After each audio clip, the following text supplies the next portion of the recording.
We need to know this about God's character, because if we dismiss this part of God's character, we will consider us being sustained as not being blessed.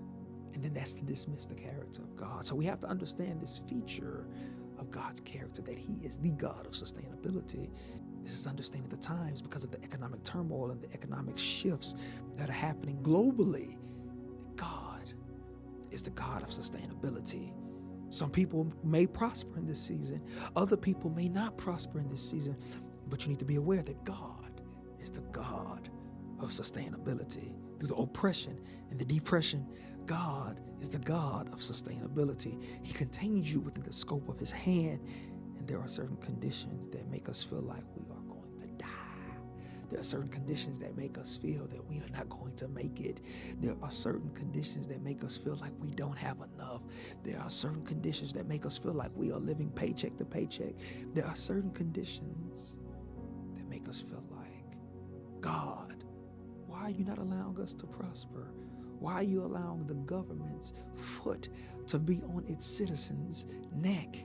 Because God is the God of sustainability.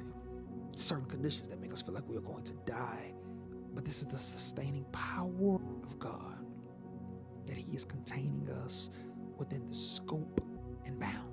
Let's read Mark chapter 4, verses 35 through 40. It says, on that day when evening had come, he said to them, let us go across to the other side. And leaving the crowd, they took him with him in the boat, just as he was. And other boats were with him.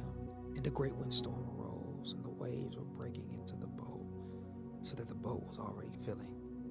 But he was in the stern, asleep on the cushion. And they woke him and said, Teacher, do you not care that we are perishing? Teacher, do you not care that we are perishing?